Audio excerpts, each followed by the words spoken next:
Welcome to Oregon Indie Film, a video podcast that shines the light on Oregon's independent film industry. I'm your host, Dawn Sellers. I interview Oregon's independent filmmakers who offer insights into the creative process, challenges, and triumphs of making movies in Oregon. This episode features Dan Schaefer, a freelance storyboard, illustration, and concept artist, as well as a director and producer. Dan's credits span over 35 years. Highlights include feature films for NBC Universal, MGM, Lionsgate, Paramount, and Disney. And local television shows include Leverage, Grimm, and The Librarians. It was a pleasure to sit down with Dan to chat about his background, current projects, the film industry in general, and so much more. This episode was recorded at the Soundstage, the Northwest's premier voiceover, self-tape, and podcast studio. I hope you enjoy my conversation with Dan Schaefer. I'm here today with Dan Schaefer. Welcome, Dan. Hi. Hi, Dawn. Dan is, I always introduce you as a storyboard artist, but you do a lot of other things. You're a writer, director. I do a little of everything, yeah. As someone in the Northwest is, you have many hats, but I primarily work as a storyboard artist, illustrator. And you have lots of credits to your name. I have worked on quite a few things. Yeah. But first, let's start off. Just kind of tell us about yourself. What you do as a storyboard artist, and other things that you do, and just a little about yourself. Okay. Let's see. I kind of got into this because I was a fan of film, but also of comics. And early in my career, I became an assistant. After going to comic book conventions, I found somebody that needed an assistant, and they said, "Oh, well, we'll take you. You can come over and help me out." And that went for about 7 months, and that led into doing being an assistant for other people at DC, Marvel, Dark Horse, multiple different companies, and then that. Going to conventions, I was looking for work, as in this case as an inker, which is someone who goes in and finishes the pencil drawings once they go to the publisher. So at one point there was a party. I was talking to a storyboard artist named Paul Power, and he said, I've got this. He didn't say anything then, but later on he called me and says, I've got a job that I don't really want to do, but I suggested you. And so I got that job, and it was the Teenage Mutant Ninja Turtles. Oh, wow. In 1990. Wow. So I did that for that and James Bond Jr. for 3 years, which kind of coincided with me storyboarding, or, well, not just storyboarding, but drawing comics for multiple publishers. Mm-hmm. And then that led into me working for Roger Corman, who's well known as a filmmaker. Right. Working on comics for him, I did a couple of series called Death Race 2020, which had a bunch of writers and artists who worked on 2000 AD, which I grew up with. Yeah. And it was another British thing, and I have lots of these, British influences over the years. And then a Caged Heat 3000, which was another Corman book. And at the end of that, the whole market kind of blew up. And so I ended up having to look for other work, storyboard work, and started working for Adidas International. Oh, okay. And so I was doing all kinds of illustrations and storyboards for them. I don't know, this is kind of turning into like, how did you start? But, right, yeah. As opposed to be about me, but in a sense it is kind of about me because for me the work is very much about me, because I'm kind of dedicated to doing it all the time, networking with people and finding new things to do. So, right. I think you have to really get out there and meet people and find projects. You do. Yeah. You do all the time. It's all word of mouth, isn't it? It really is. It's kind of who you know. Yeah. I mean, I know there's these things online and forums and these companies that are looking to try to place people, but that doesn't really Now, work. did you go to art school then? I did. Well, it's kind of, I went to community college. Okay, here in Portland or? Clackamas Community College. Oh, okay. So I didn't start at a big art school or anything. No. But they were all pretty good teachers, and I was able to take kind of a full a gamut of all the different art courses, you know, drawing, painting, art history, everything I needed. Mm-hmm. And that turned into me, after 2 years, I went to Portland State, taking, you know, the more secondary courses. Mm-hmm. And by the time I hit my 4th year, I was working in the industry. So I kind of just continued with that. Wow. So did you always draw then as a young boy? Did you I did. do a lot of artwork? I did. When I was a kid, I was drawing Batman and Superman, and I'm watching all the shows, Star Trek, and I mean, when I was born, it was just starting. So So did you grow up then in like Milwaukee, or what part of town? No, I grew up in Tualatin. Oh, okay, Tualatin. That is Clackamas County. Sherwood. That's basically. Clackamas County, isn't it? Yeah, Sherwood. Yeah. And then my parents moved to Malino, and it was close to Clackamas Community College, so it was kind of a easy, you know, I was able to just from high school go right to college close by. So that's nice. Mm-hmm. And they had some art classes, which was that what you intended to do then when you went to Clackamas Community College? Like just take art classes in general, or did you have? I was really mostly just concerned with what do I need to know to further my career in the comics field. In comics. Mm-hmm. Yeah. So so I took courses that were just adapted to what I was going to use. Yeah. I didn't really take the advice of anyone in the career counseling department. So, and I took writing courses, and I had some really good teachers. So. Yeah. Now, so were you in the field then when Dark Horse started? I was already in the field. Yeah. And I kind of came into the field about the time that they came on, you know, when they started. Yeah, I remember that was a pretty big deal when they started. Yeah. Like a local comic book. We didn't have that before Dark Horse. No, there wasn't anything here like that. Yeah. I think it was 86. And I think I started around that time, or 87. Yeah. And they're still going, right? Oh, yeah. Yeah. Yeah.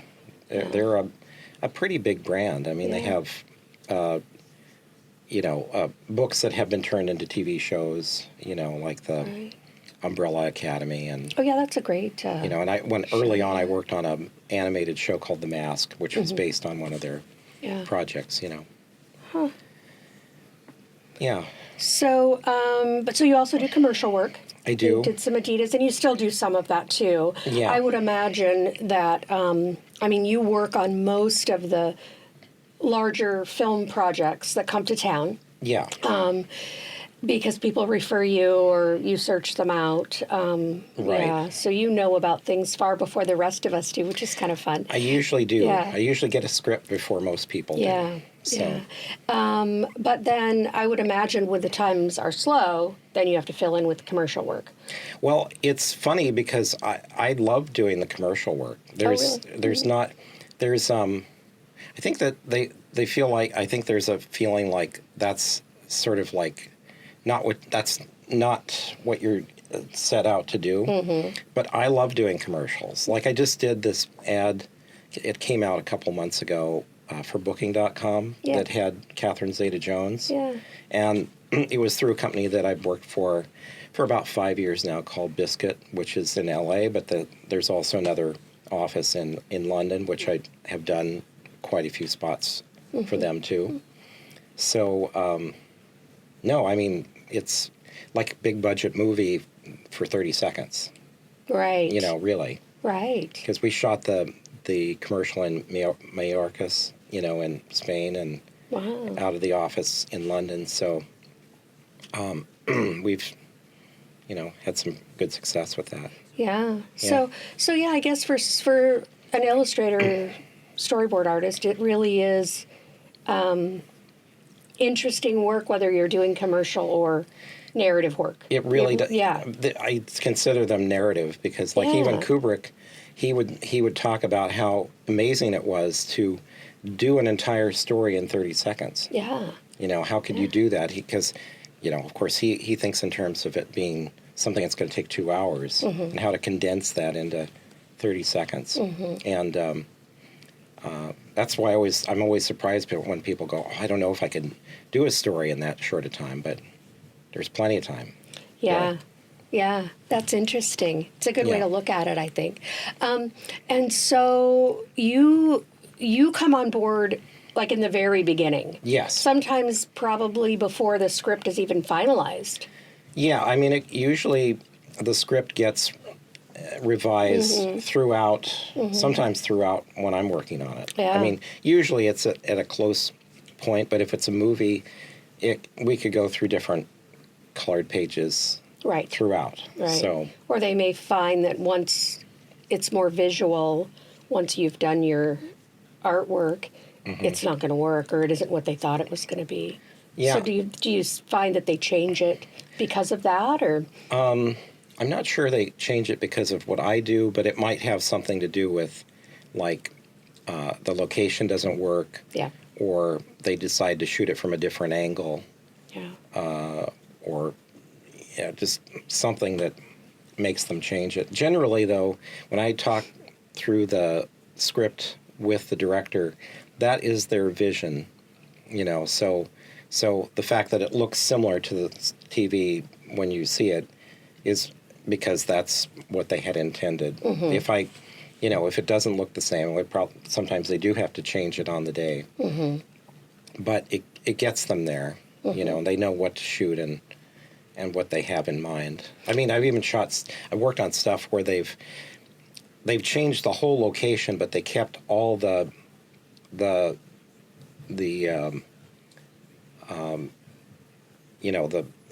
ideas for it the same. So the angles and everything are the same, except it was the blocking different. is all the same. It's just a different location. Exactly. Yeah. Huh. So do you get to spend time on set then, or is your work done by that time? Sometimes. I mean, sometimes I will go with the crew, with all the department heads to locations, take pictures, and then bring that back and then work with the director. Like on Criminal, which we did last year, I went to all the sets that were that I was boarding, took pictures, and then we walked through the entire sequence.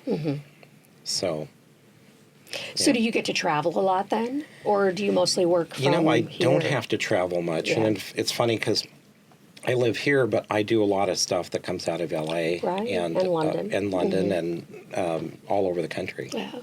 So, but you get to do that from here, which is really nice. It is kind of nice. Yeah. So you have a studio at home, or is that where you do most of your work? Yes. Nice. So yeah, I wanted to talk about some of your other work, unless there's anything else you want to talk about with storyboard, with your storyboards. I mean, we can come back to that too. We can come back to that because I brought notes, but there's like so many. Yeah, I mean, when I was looking at your website and kind of other work that you've done, I came across your documentaries, and mostly Mania, which I really was interested in. Yeah. So that is the Trailblazers documentary, and you were really like the first person to really have access, behind-the-scenes access to the Trailblazers and the locker room and all of that to do this documentary, which now everything's filmed, right? Right.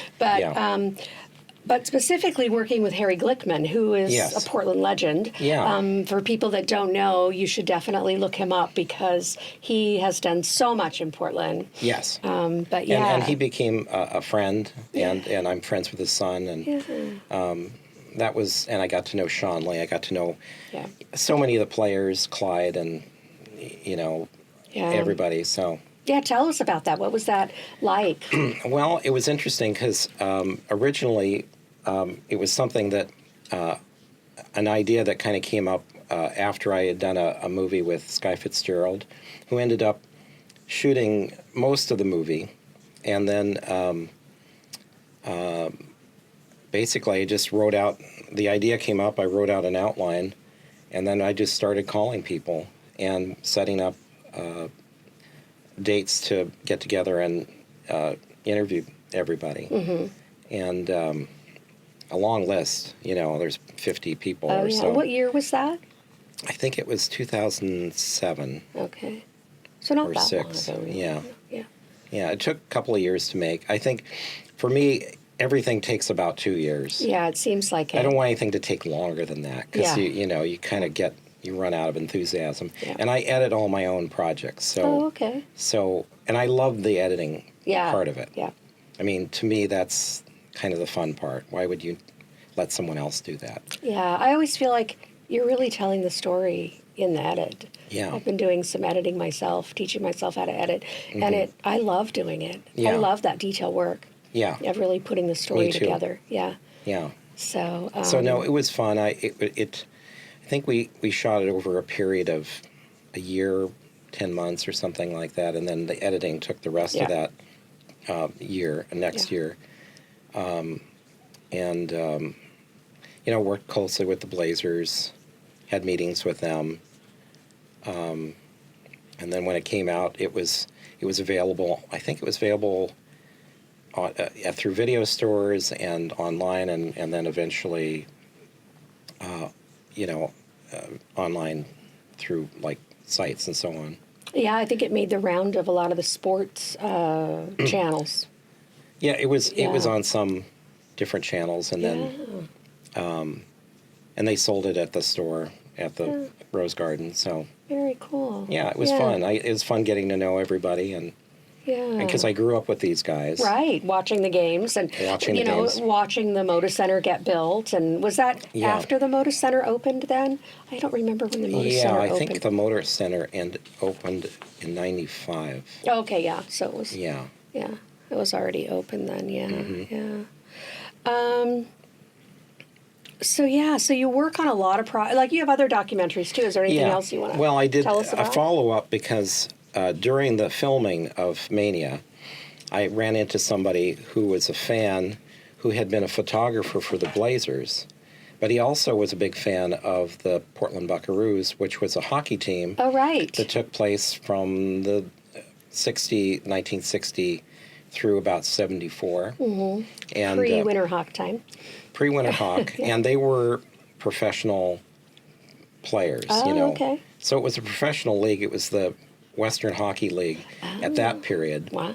I mean, it's become a junior league now, but then it was made up of players who were either on their way up or on their way down in the NHL, which when they started only had 6 teams. So even the WHL had 8 teams when they started, and eventually stayed with 6 teams. So they kind of fed the players then to the National League. And the Buckaroos would oftentimes play NHL, games with, just sort of special games, right? And beat the NHL players because they were older too. A lot of the players were older. I think Connie Madigan was the oldest rookie when he got pulled up to the major leagues. When he played for St. Louis. So you did a documentary about the Buckaroos? Yes, it covered the whole history. Again, Harry Glickman was part of that because he started that team as well. Oh, okay. And so I interviewed a lot of the players and got to know them, and it was really fun. Really. Is that available to watch now, too? I think it's available somewhere, but it's funny, I'm not really good about, once it's done, I just want to move on to the next thing. I'm like that, too. I'm just done, yeah. Yeah. But, you can find it online. Yeah. Very cool. So, of all these things, like documentary, comic books, commercial work, narrative, is there something that you really enjoy the most? Like, do you have a favorite? It's kind of like asking if you have a favorite child, I think. But do you have a favorite? That's a really good question. I mean, there's things that you feel like you've really accomplished something later. Like when I did Paranoid Park, it became very popular, and it got a prize at Cannes. I think we worked on it for about a month, just the sequence I was working on, because Wow. it involved a live action sequence and then matched with animated elements because it was sort of an accident happening. Mm-hmm. And then I think Grimm, of course. Yeah. I worked on it for 6 years, Mm-hmm. and I think I worked with 18 different directors. you know. Yeah, when I was looking up the credits for Grimm to see all of the different seasons, I was shocked at how many directors they had. Yeah. It seems like one for each episode almost, which I Well, think happens. There's some people that I worked with multiple times, Yeah. like David Straighton. I worked with him many times, and he's somebody who's done like hundreds of episodic. So a lot of these people We're very experienced, yeah. they're like Noberto Barda. He was like one of the key people on the show, and he's worked on many things. So all these people. Yeah. You know. Did you find that challenging working on the same series with different directors? Like were their visions different, or did they all sort of fit together with what you were already doing? Well, I mean, I think that there are people in the staff that maintained a certain amount of continuity. Okay.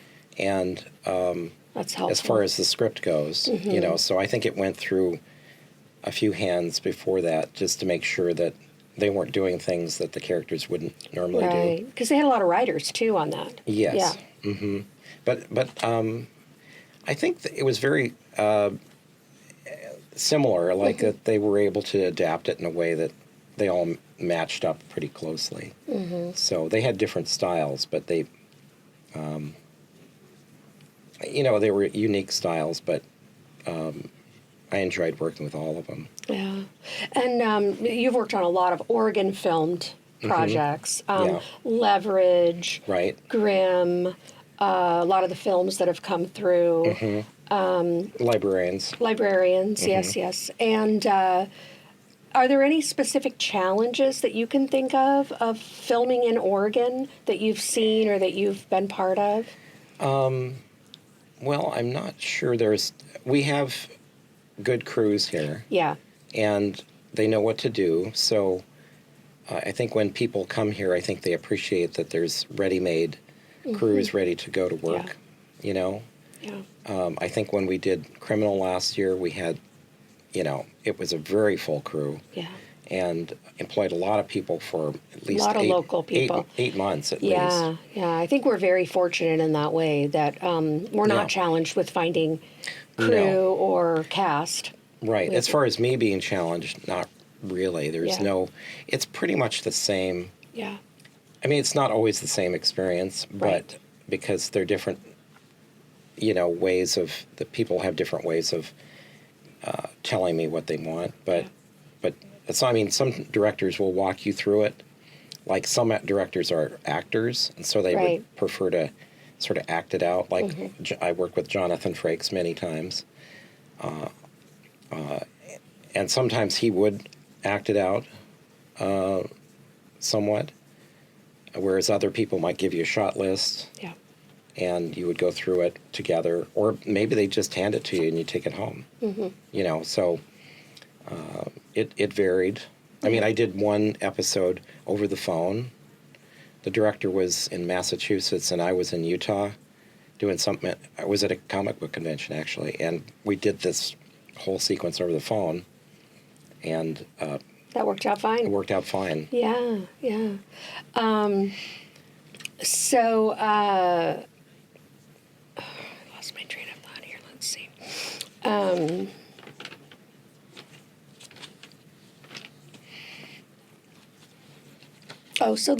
So filming locally, and then since you get to do most of your work from home and from here, do you find it easier then to work on local films? Only so that you can go to the location. Right, because you know most of the locations now, I would imagine.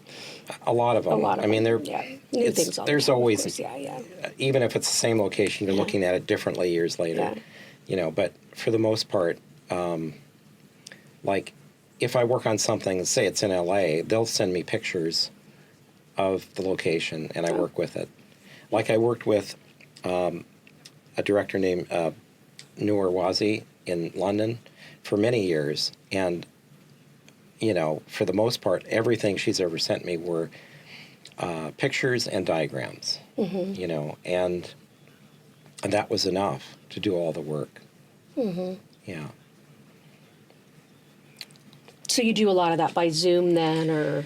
Yeah, either by Zoom or just, in that case, it started off just emails back and forth. Yeah.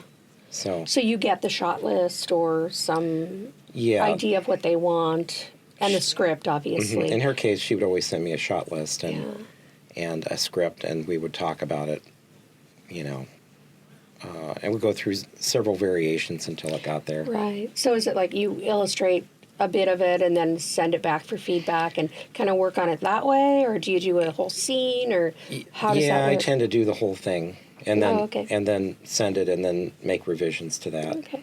And I tend to.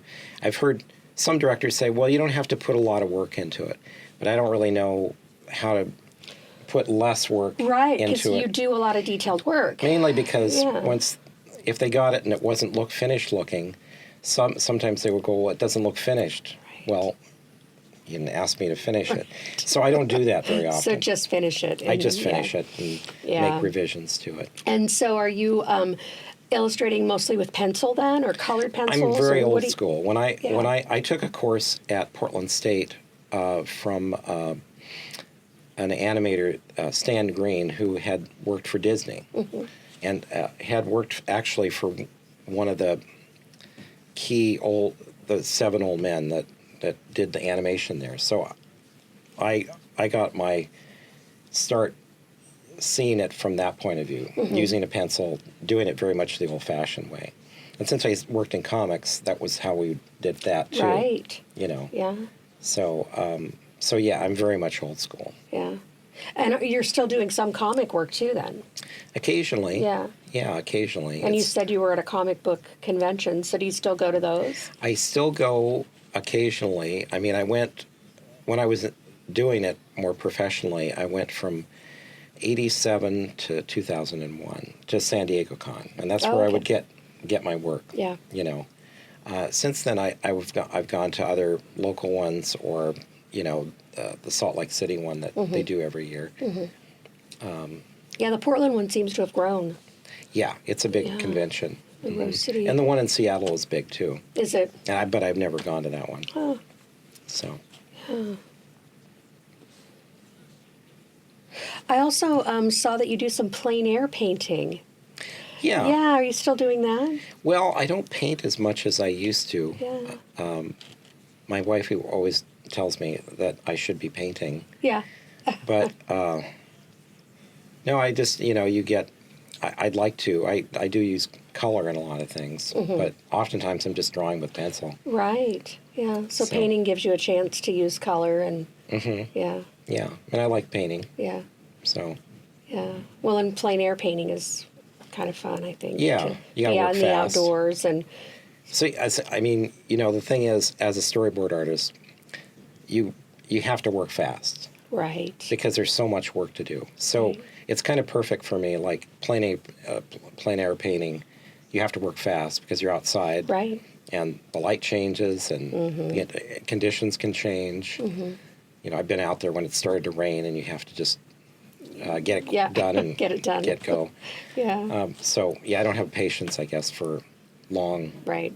Although editing is different. Which is yeah, that's surprising, because I think illustrating would take a lot of patience. But when you've done it, I mean, you've done it for over 35 years, 40 years. Yeah. So you're able to do it quickly. But I would think somebody starting out would need a lot of patience to kind of learn how to do it. But yeah. It does take patience. Yeah. It certainly does. Yeah, but you're just quick at it because you've been doing it so long. The more you do it, and I think in terms of being a filmmaker, too. So when I'm storyboarding something, I'm like, well, what is this missing?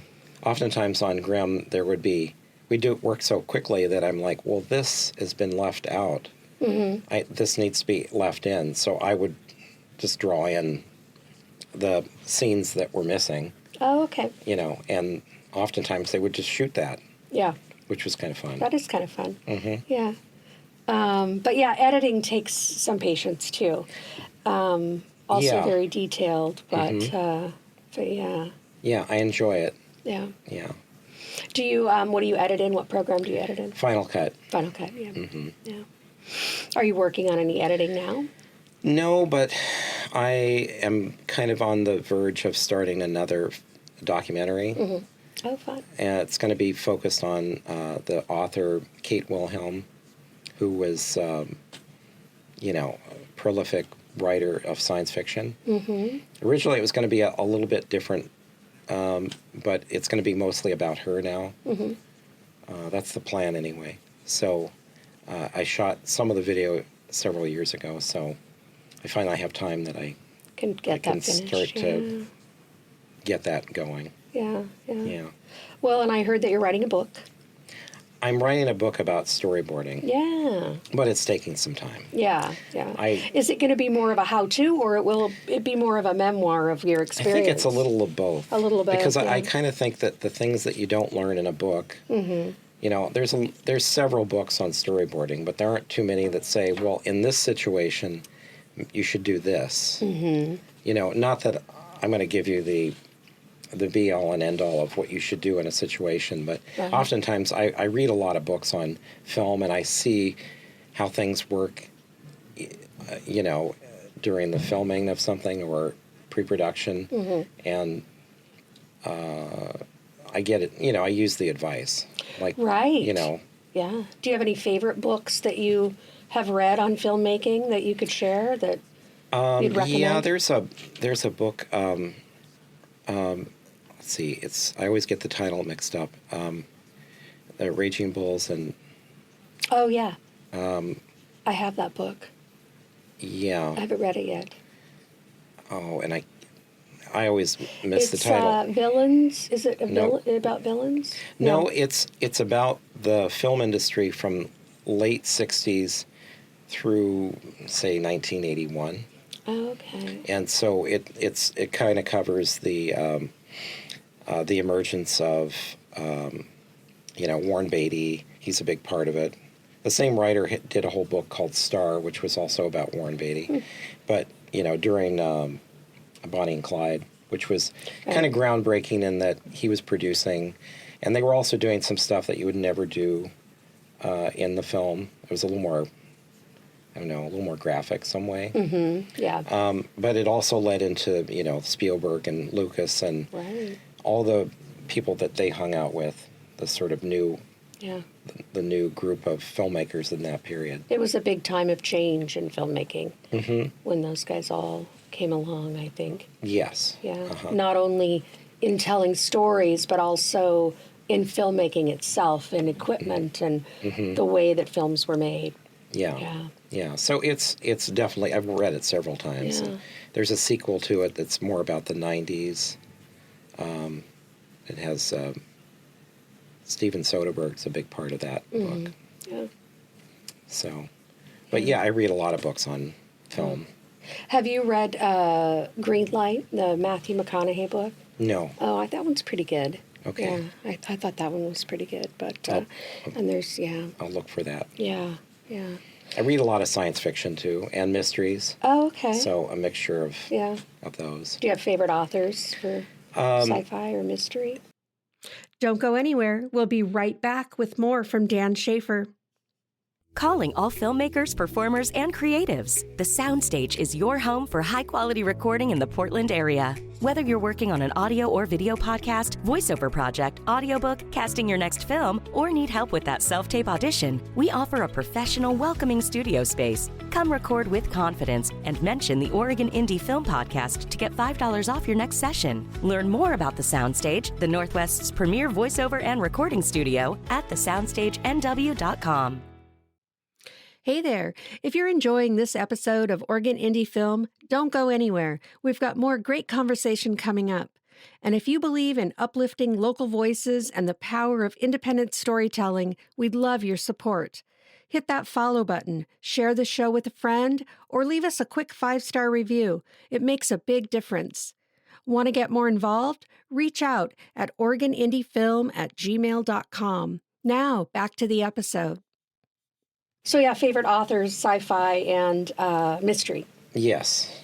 Frederick Brown is a current real favorite. He was an author back in, I would say, the late 40s, 50s, 60s, and then early 70s.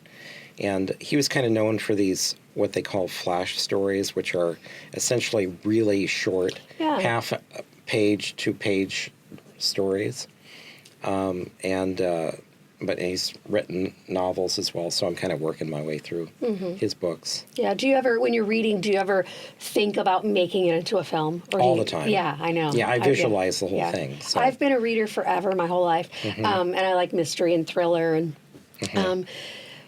true crime, all of that. But now that I'm making films, it's a different experience because every time I read something, one, I see it differently in my mind, and I think, "Ooh, this would be a great film," or "Oh, this could never be a good film." Yeah. Yeah. It's fun. Yeah. Well, I remember the story of Stanley Kubrick, how he would go through book after book. He would get stacks of books and read through them, and his assistant would hear a thump on the wall every once in a while, which was him giving up on the book and throwing it and hitting it, having it hit the wall because he was done with it. Yeah. He was like, so. Yeah. Do you finish books even if you don't like them? I try to. Yeah. It's just like TV. Or movies. If I start it, I try to finish it. Really? Even if I don't continue with the series, I at least want to get that episode done. Yeah, I am not like that at all. If I'm not interested fairly quickly, I'll either change the channel or find something else to watch, or if I'm reading, I'll just toss it aside and not finish it. Yeah. So I wish I could work through that because I think I'm probably missing some good stories that way, but I don't know, maybe not. Yeah, I mean, and sometimes you learn from maybe movies or TV shows that aren't good. Right. You go, well, I wouldn't have done that, or I would have done that differently. Yeah. You do learn from that. Good point, yeah. You learn from the bad as well as the good. Oh, yeah. Yeah. So you read a lot in your free time. I do, quite a bit. Anything else other than like drawing and painting and reading that you... Do you go to sports games? Well, I haven't gone as much to the Blazers recently. They've kind of been on they haven't been doing too well the last few years. So so I feel like they're going to get better. So I'm hoping, yeah. I mean, aside from the scandal that's currently happening, I'm hoping they can refocus. I think the new coach is terrific. I mean, he has a background as a head coach, as well as being, a championship player. Right. He played for San Antonio. I think it makes a big difference. And he was a coach in Europe. Yeah. So he's, I think he's going to be all right. Yeah. Yeah, I'm excited for the new women's basketball team, too. Yeah. I remember going to see the Fire when they were here the first time. Yeah. And then we had the Portland Power for a short time, women's basketball, which was a American Basketball League. Okay. Team. We had that for a while, but yeah. And I like going to Winterhawks games. Yeah. They're not the Buckaroos, but they're exciting. And a lot of those players end up going in the NHL. Yeah. So. Yeah. Well, I always like to ask guests this question. And what is your big, beautiful dream? Like if you could do anything, if, it could be filmmaking or not, money and time isn't an object. Is there any big, beautiful dream you have? That's a really good question because you're so used to just moving forward that you don't think that far ahead and you don't look behind you too.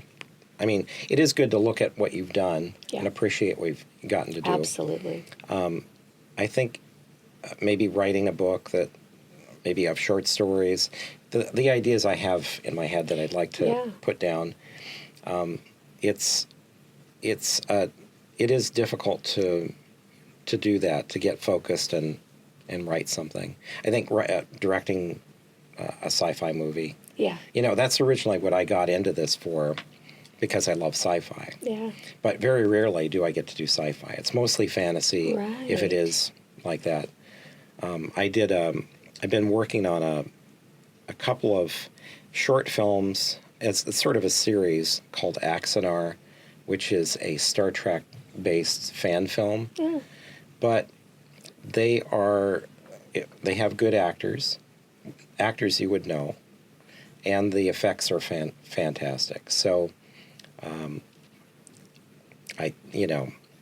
even though it's a fan film, it looks fantastic. Right. And it's science fiction. Yeah. Yeah. Now, so you have science fiction ideas you'd like to write Yes. and then direct. Mm-hmm. Direct your own work. Is that what you're thinking? I think so. Yeah. I mean, I think at some point, if it was like some big director that wanted to do it. Well, right. You're not going to turn them just down. let them do it. But, it would be nice to see your legacy, whatever your ideas are, be out there. Right.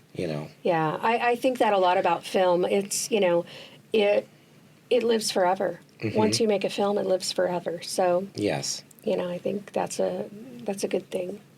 But a book does too, writing a book. Yeah, and a book is different in that oftentimes it's interpreted very differently. Yeah. True. Yeah. Yeah. That is. Unless it's Reacher, the TV show Reacher. If you read the books are very close. Yeah. And one of the good things about that is that with a book, generally they have to cut it down because it's only going to be 2 hours if it's a movie. Mm-hmm. But if it's 8 hours, you can get everything in. Mm-hmm. So they have that luxury. Yeah. Yeah, I think that's the good thing about, like the streamers, Netflix and Amazon, is the limited series where you do get more of the story, not just a film. Right. Not just a film, but it's, longer than a film. So you're able to tell more of a story that way. And I think sci-fi is really good for that because typically sci-fi stories are more involved. Right. Yeah. Right. And there's more explaining needed. Yeah. Because you're in a different world that's, not like your own. Yeah. Do you have a favorite sci-fi movie? That's a good question. Probably 2001 because it's Kubrick. Yeah. And then, the Alien and Aliens. I heard they're going to remake or they're going to do another one. I've heard that Sigourney Weaver has been in talks to make some other Alien movie. Are there 3 now? 3 Alien movies? I think there were at least 5. Oh, 5. Yeah, there were Aliens. But she wasn't in all Aliens, Aliens 3, and there was a 4th one.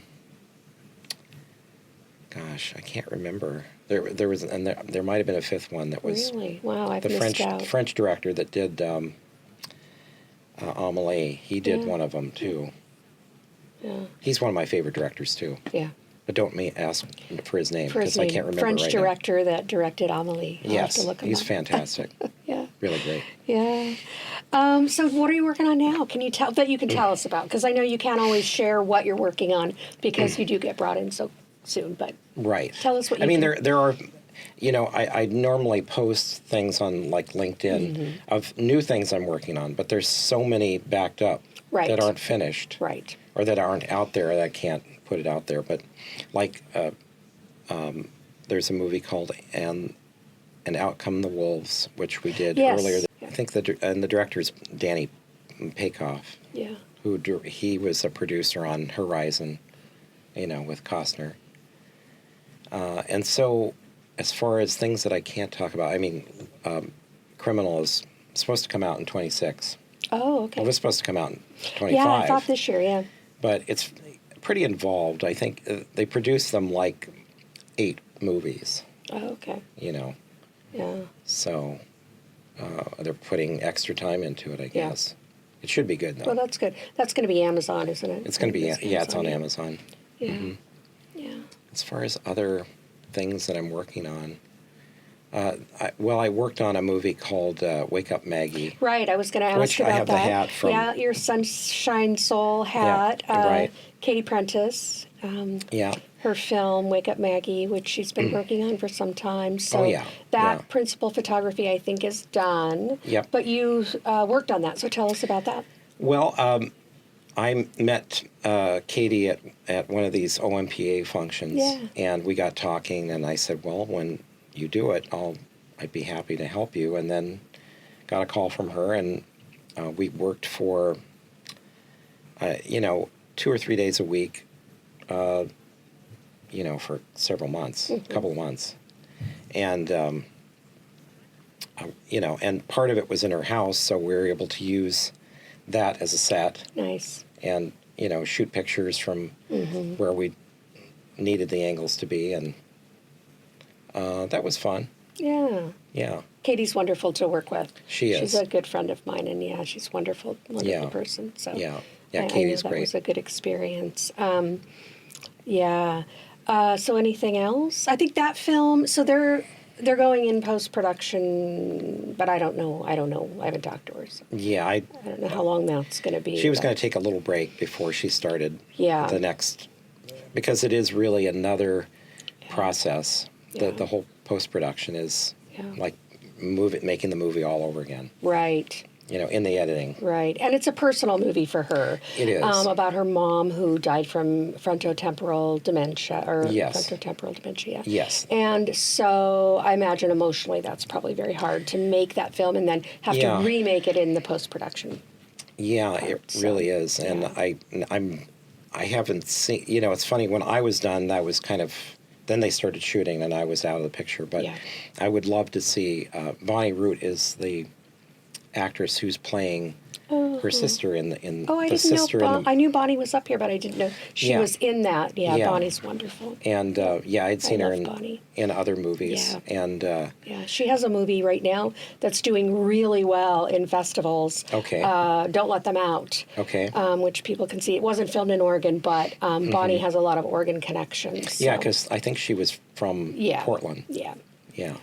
So, no, I was excited when Katie told me that she was going to be on it, because I thought, oh, this is going to be interesting, because she's a good actress, and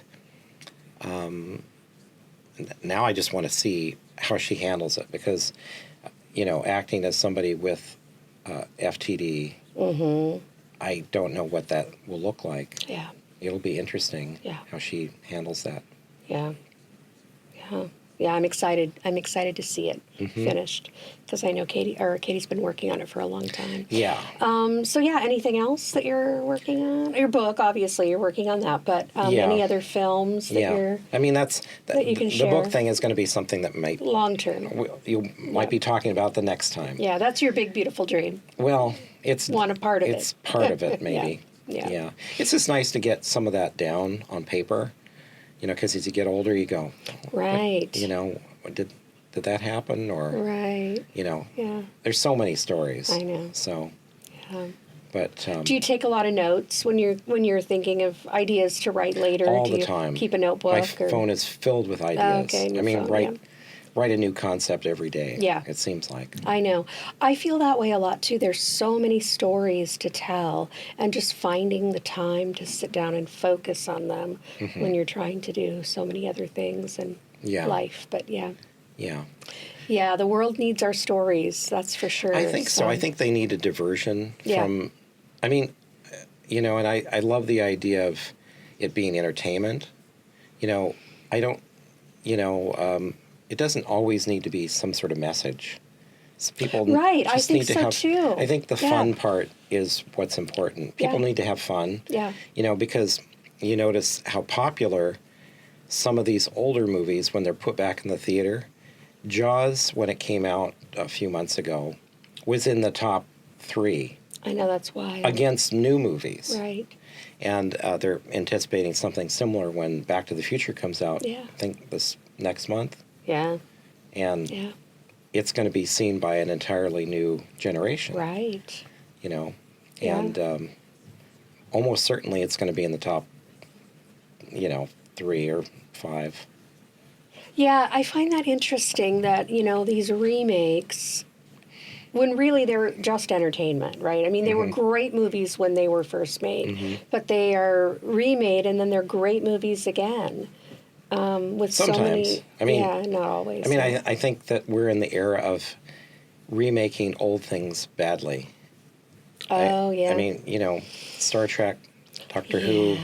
Yeah. There are some failures Star there. Wars. These are all Yeah, I know. kind Poor of mistakes. Star Wars, yeah. Yeah, I mean, I shouldn't even bring it up, but I mean, there are things that you grew up with and you kind of Right. love these things. Right.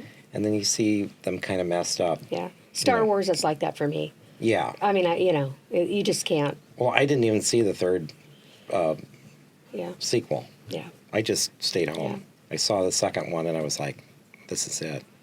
I know. Although I did like Andor, which was, a series. Spin-off series. on I Disney. haven't seen that. Yeah. Huh. I'll have to watch it if it was good, yeah. I thought it was good. Yeah. The director had done the Bourne Identity movies. Oh, okay. So there's a sort of spy, secret agent kind of vibe that the show has. Yeah. It had some good actors too. Yeah. Yeah. Well, and then we have the whole Marvel franchise. Yeah. I mean, that's just blossomed so much. I mean, those are stories that are just told over and over and over again. Same characters in different ways. I mean, Superman, how many times have they told Superman's story? Right. But it's popular. People love it. I think that they do. I think that, again, they're interpreted. Oftentimes you hear or you see, well, this is a good starting point. Right. And so they've left all the people who grew up with it or are fans of it behind, because it's not really a good starting point. It is the point of it is making the story that you recognize, Right. not changing it. Right. So, Marvel has not been so great the last few years. No, but it is pure entertainment. It is. It is just entertainment. I mean, most of those stories don't have a deep message. I mean, sure, there's a message in every story, but I mean, hopefully there is some sort of something that you want to say, but maybe it's not something where you overtly trying to say it. Right. It's subdued in the story somewhere. Yeah. Which is why people love the original Superman. Right. And the second Superman, which are both great movies. Great stories, and Batman. I think it's also a great story, but But we'll see how the next wave of movies as things, it'll take a few years. Yeah. Because a lot of the movies that are being made were planned 5 years ago or more. So right. we'll see what happens. Yeah, they've extended beyond the 2-year time frame that you like to have, but well, as somebody who's worked in film for decades, do you have any thoughts on sort of where the industry is now and what could be happening if you could pull out your crystal ball? Well, I think it's a bit of a low point. Yeah. I mean, as most industries, right. where I noticed in comics is similar in that, say, the early 70s, there was a depression, and then it rose in the 80s. It was somewhat like film, where film became big in the mid to late 70s, right. and sort of kind of carried through really up until a few years ago. And I think it has to deal with people, you've got the internet, you've got cable, you've got the idea that, oh, well, I could just sit home and watch it. Right. But I think people are missing the getting together with people to watch things and sharing things as a group. When you're in a theater, you're all, seeing it for the first time. I was just talking to someone about that yesterday. She went to see a movie and there were 3 other people in the theater. And it's just that experience that we're missing is seeing this film for the first time together with people you don't know. Yeah. And hearing reactions. And I think we're losing that. I think that there's an element of, it used to be set up a little like sports in that there were B movies and there were A movies. Right. And there were, in the indie era, you had movies in the 80s, for instance, that were smaller movies that made an impact.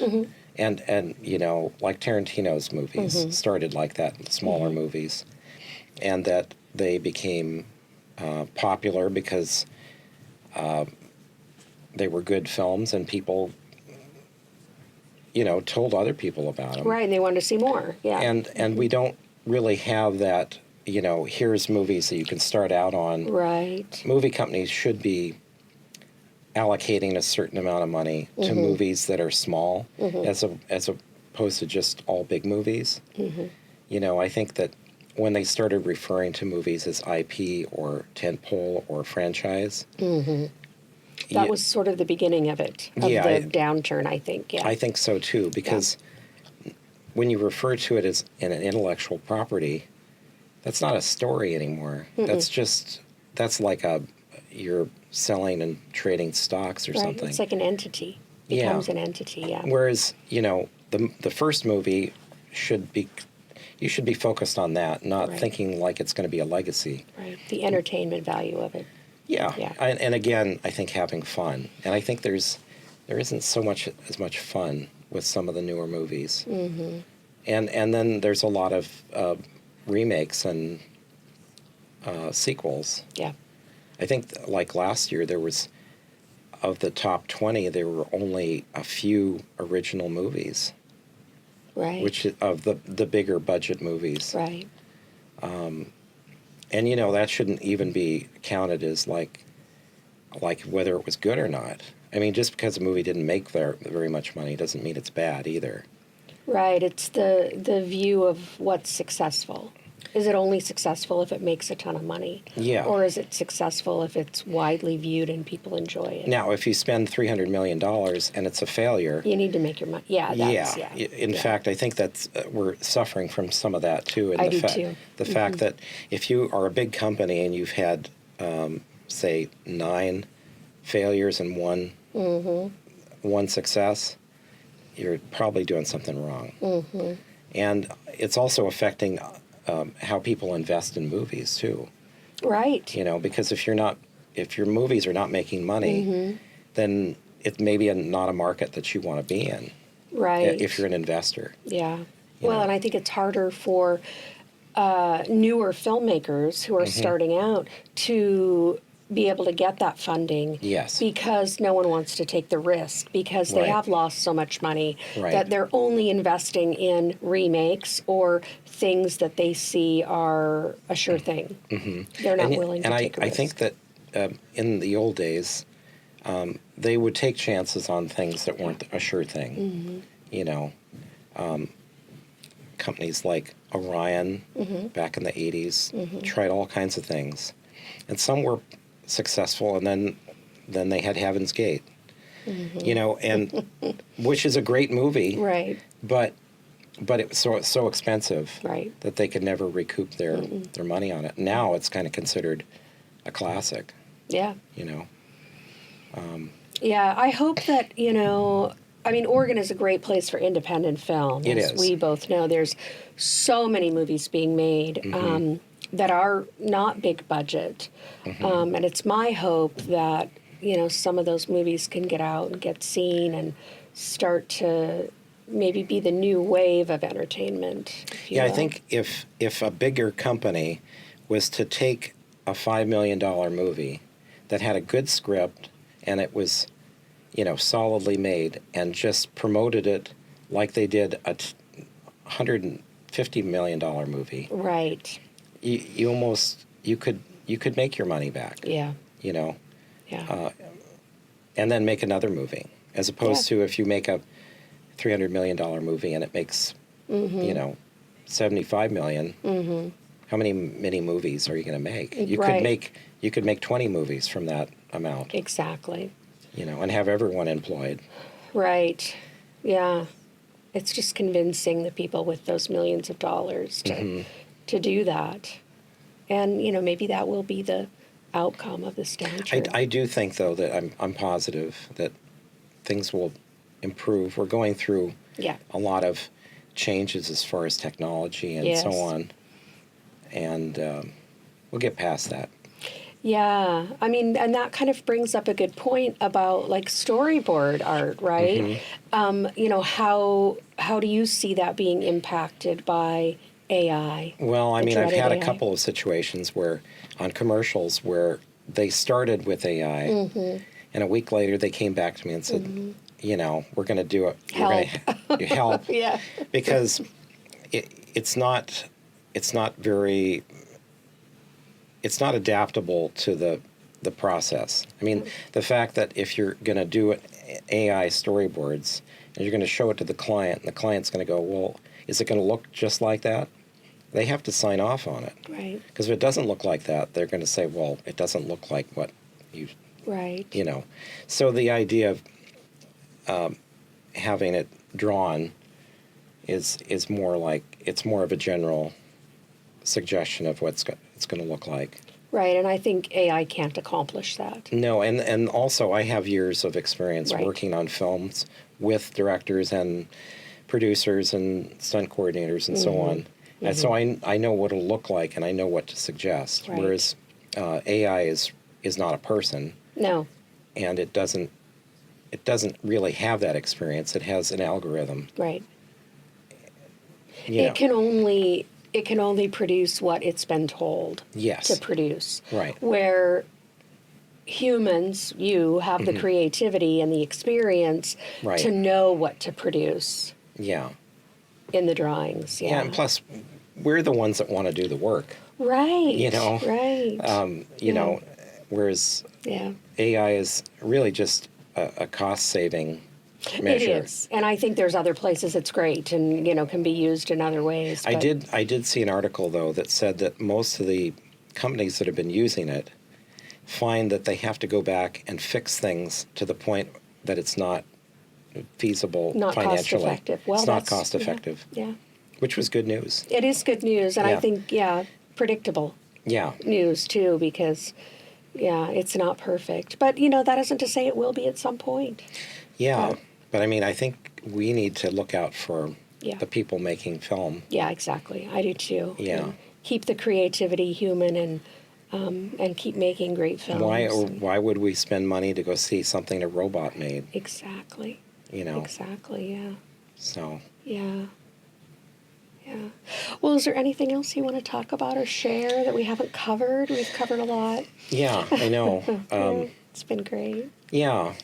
No, I've really enjoyed working in the field. Yeah. And sort of, I've had, you know, a period of working in animation and then working in commercials and film. It's all kind of overlapped. And, but I kind of find them all very similar. Yeah. You know, they're all storytelling. Yeah. They're all, you know, sequential art, basically. Right. Yeah. Well, and we talked a little bit about the books that you've read and kind of the advice that you've gotten from those books. But is there any advice that maybe you got when you were starting out that has stuck with you that you could share? Anything you can think of? Or Well, I mean, you know, when I started in comics, someone wrote draw, draw, draw.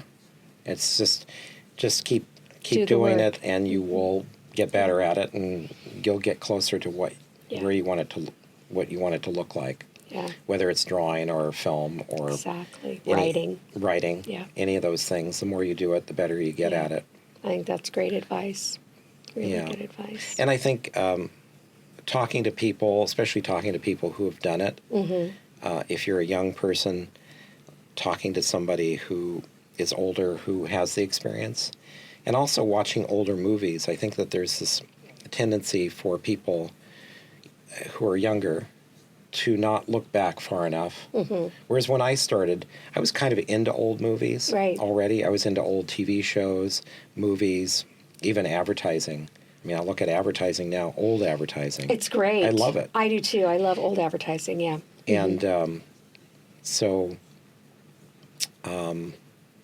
I think there's so much valued information if you're to watch a Stanley Kubrick movie or, you know, any of the other filmmakers of the past that have something to say. You know, Frank Capra. I'm just Spielberg. Yeah. I look at Right. Spielberg and I would, just for training, I would go through and draw frames from his movies, all in sequence. Yeah. And you can kind of see how that works as far as like cutting between a close-up and a wide shot and a close-up or a medium shot. There's a little bit of a rhythm, a pattern, like music, where there's a change, and it creates this visual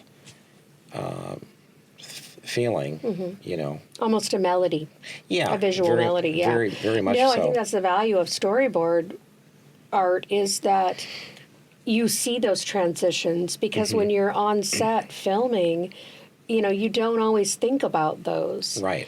And if you have the storyboard art to go by, to reference, Right. it's really going to help you with those transitions when you get into editing. Yes. Yeah, when Yeah. you get those pieces that you need, Right. you have just what you need. So, I mean, it works as a way of planning your edit, but and having a rehearsal. Yeah. You're essentially rehearsing everything visually Yeah. beforehand, so that when you get on the set, you just shoot what you've got. Right. There's no like, No where are we, wasted time. right? Yeah. Where are we going to set the camera up, Yeah. or where are we going to do the lights, and that. Yeah. Yeah. And in indie filmmaking, time is money, and there's not a lot of money, so Yes. you Yeah. don't have a lot of time to waste. Right. So Yeah. make it count. So make it count. Yeah. Yeah. So if people wanted to reach out to you, maybe, or follow you, I know you're on LinkedIn. That's Yeah. usually where you and I connect. But you're on Facebook as well, somewhat. Yep, I'm on maybe? Facebook as well. And Instagram. Are you on Instagram? I'm not really. I'm kind of on Instagram, but I don't really use it very Yeah. often. Mostly LinkedIn is your main. Yeah, I social find platform. LinkedIn more of a professional Yeah. website. Yeah. So, like I post something new I've done and something older Yeah. on Fridays, Yeah. and I do that all the time. Yeah, those every are always week. fun to see. And then you just posted some of your artwork is for sale on eBay. Yeah. Yeah, one of your. Yeah, I've been doing, because it's the Halloween month, I've been doing a new drawing from Grimm every day. Okay. That I've been posting something Yeah. new. And it's good because it gets me thinking about, what did I do on that, or these characters. A lot of the characters are characters that were from episodes I worked on. So, Okay. Yeah. It's kind of a nice revisit. Yeah. Yeah. And then you do have a website, filmstoryboards.com. Yes, filmstoryboards.com. And that's your website. Yes. That's where I learned about your documentaries and Yeah. your plein air painting and Yeah.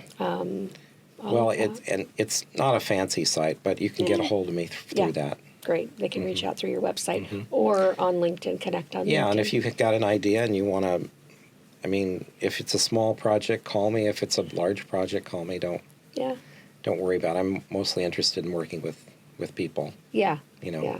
That's really nice. Yeah. Yeah. And I think that's probably a big part of your success is that. Yeah, just networking too. Yeah. Networking is probably the most important skill that you can have in this business. Once you want to do it, you have to reach people. I agree. Yeah. Yeah. Part of the reason for the podcast is just Yeah. to get people in and talk about film, local film, and learn what people are doing and then connect people. Yeah, collaborating is Yeah. a big part of that. It's part of the fun, too. I mean, in my case, I'm kind of working with just a few people, the director and the producer, and maybe other people, department heads. But I'm kind of isolated because I'm working on my own a lot. So it is nice to get out and work with other people. Yeah. Definitely. Wonderful. All right. Well, thank you so much for being here today. You're very welcome. And, I look forward to seeing what you do next. Yeah. Yeah. All right. I'll let you know. We'll maybe do an update later. Yeah, that would be great. Yeah. Thank you. Thanks so much for listening. If you would like to continue the conversation with Dan Schaefer or chat with him about your project, reach out to him on his website, filmstoryboards.com, or on LinkedIn. You'll find those links in the show notes. If you enjoyed this episode, please take a moment to leave a 5-star review and share it on your social media. It helps us connect with more indie film lovers.